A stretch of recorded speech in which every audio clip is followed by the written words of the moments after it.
Hello everyone, स्वागत है आपका सोशियोलॉजी नेट अचीव में। हम मल्टीपल चॉइस क्वेश्चन को प्रैक्टिस करेंगे, उनको हम अच्छे से प्रैक्टिस करेंगे और उसको समझेंगे। क्वेश्चन फर्स्ट है, गिडेन के संरचना सिद्धांत के अनुसार क्या है? जो गिडेन ने संरचना का सिद्धांत दिया है उसके अनुसार क्या सही है? ए, संरचना कार्य को निर्धारित करती है। संरचना कार्य को निर्धारित नहीं करती है। संरचना कार्य को निर्धारित नहीं करती है या इसके विपरीत। डी है, कार्य को पुनः उत्पन्न करती है। ई, संरचना का हमेशा निर्माण होता है। तो जो गिडेन्स ने संरचना का सिद्धांत दिया है, इन्होंने स्ट्रक्चरेशन की थ्योरी दी है, उसमें इन्होंने व्यक्ति और समाज दोनों को महत्व दिया है। जो समाज की संरचना है वो व्यक्ति और समाज दोनों के बहुत ही महत्वपूर्ण रोल करते हैं। तो इनका जो सही आंसर है बी, संरचना कार्य को निर्धारित नहीं करती। जो संरचना है वो कार्य को निर्धारित नहीं करती है।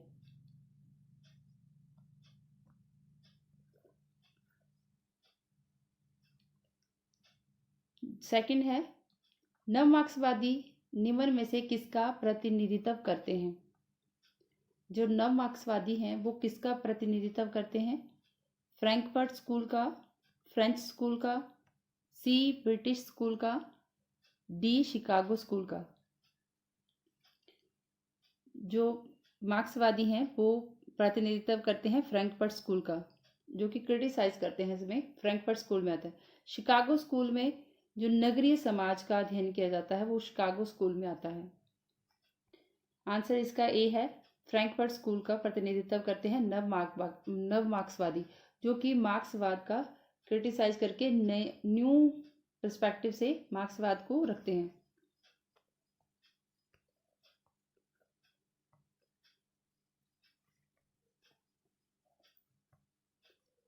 थर्ड है, निम्नलिखित में से कौन उत्तर आधुनिक विचारक नहीं है? पोस्ट मॉडर्निज्म नहीं है।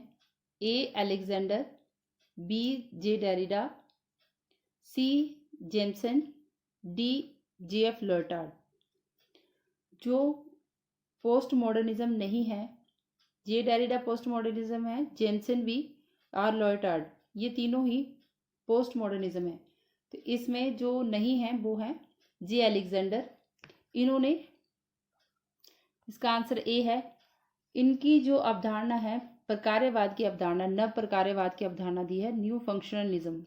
इनकी न्यू फंक्शनलिज्म की अवधारणा दी है, नव प्रकार्यवाद की।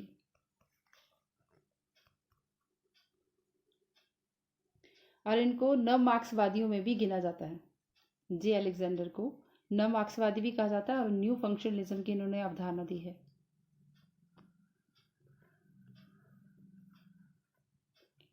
फोर्थ है, निम्नलिखित में कौन उत्तर आधुनिकता के समर्थक हैं? उत्तर आधुनिकता के समर्थक कौन है? पोस्ट मॉडर्निज्म के समर्थक बताना है। पीछे हमने किया कि कौन नहीं था उत्तर आधुनिकता से संबंधित, पोस्ट मॉडर्निज्म से। यहाँ हमने समर्थक बताना है, कौन इससे कौन इसके समर्थक में है। ए, एंथनी गिडेन्स, बी, जे हैबरमास, सी, जियो बॉड्रिलार्ड और डी है जे.सी. अलेक्जेंडर। आंसर है इसका सी, जियो बॉड्रिलार्ड। जियो बॉड्रिलार्ड को मार्क्सवादी भी कहा जाता है, मार्क्सवादी में इनकी गणना की जाती है।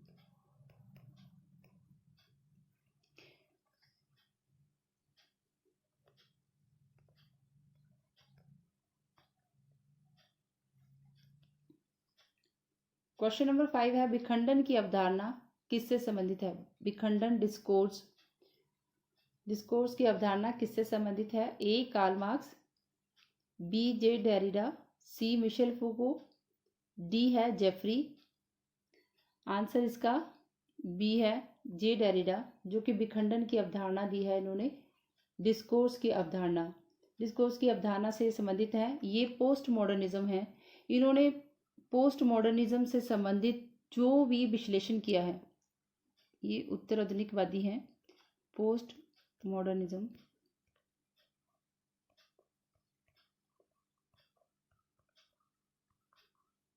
इन्होंने पोस्ट मॉडर्निज्म से संबंधित जो भी विश्लेषण किया है वो विखंडन की अवधारणा पे आधारित है, डिस्कोर्स की अवधारणा पे। डिस्कोर्स विखंडन की अवधारणा पे आधारित है। जो भी पोस्ट मॉडर्निज्म का उन्होंने इससे संबंधित जो भी विश्लेषण किया है वो डिस्कोर्स से संबंधित है। किसने व्यवस्था और जीवन जगत की धारणाओं को सामाजिक एकीकरण और व्यवस्था एकीकरण के रूप में चिन्हित किया है? जो समाज की व्यवस्था और जीवन जगत है उसकी जो धारणा है, समाज की व्यवस्था और जीवन जगत की जो धारणा है उसको सामाजिक एकीकरण और व्यवस्था एकीकरण के रूप में परिभाषित किया है। ये कौन है? ए जी हैबरमास, बी एल अल्थुजर, सी जी Iskander, D Peter Berger. Answer है इसका हेबरमास, ए हेबरमास। इन्होंने the theory of communicative action में ये कहा कि द थ्योरी, इनकी पुस्तक the theory of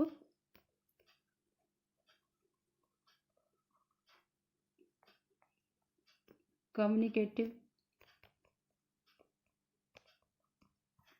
action, the theory of communicative action में कहा है कि जो व्यवस्था और जीवन जगत की धारणा है उन धारणाओं को इन्होंने सामाजिक एकीकरण और व्यवस्था की एकीकरण के रूप में परिभाषित किया है, बताया है। नेक्स्ट है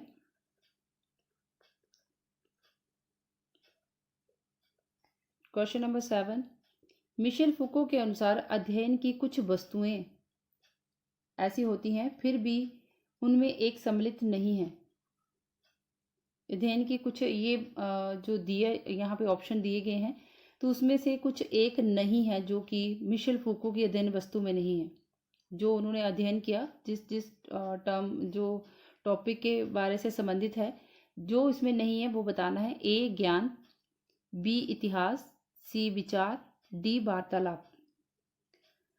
आंसर बी है इतिहास। उन्होंने ज्ञान की बात की है, विचार की बात की है, वार्तालाप। तो जिसकी जो उन्होंने अपने अध्ययन में जिसकी बात नहीं की है, जो उससे अध्ययन से संबंधित है ही नहीं, वो है इतिहास। आंसर इसका बी है।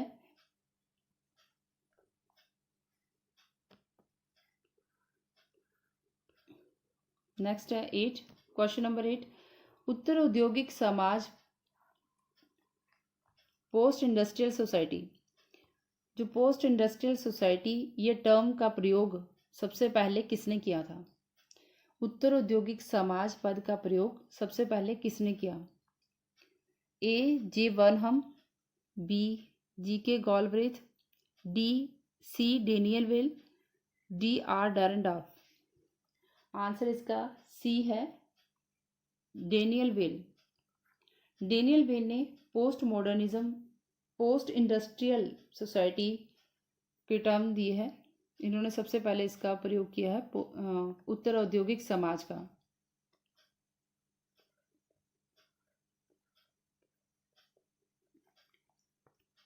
क्वेश्चन नंबर 9 है विधि सम्मत संकट की अवधारणा, लेजिटिमेसी क्राइसिस की अवधारणा सर्वप्रथम 1973 में ये प्रस्तावित हुई है। ये अवधारणा किसने दी है? विधि सम्मत संकट की अवधारणा, लेजिटिमेसी क्राइसिस की अवधारणा। ए जी हेबरमास, बी एल अल्थुजर, सी जी अलेक्जेंडर, डी इन दोनों में से कोई नहीं, उपरोक्त में से कोई नहीं। तो जो विधि सम्मत संकट की अवधारणा है ये दी है जी हेबरमास ने। आंसर इसका ए है। विधि सम्मत संकट क्या है, लेजिटिमेसी क्राइसिस क्या है कि जब कोई प्रशासनिक कार्य या संस्थाएं या फिर कोई नेतृत्व है उसके अगर विश्वास में जब कोई गिरावट आ जाती है, कमी आ जाती है, उसको उन्होंने विधि सम्मत संकट कहा है। जैसे कि जब कोई जैसे कि पेपर लीक हो रहे हैं, तो वो जो संस्था है उस पेपर लीक जो पेपर करवा रही है, जो संस्था पेपर करवा रही है, वो उसके प्रति विश्वास में गिरावट हो गई है, उसको लेजिटिमेशन क्राइसिस कहा है।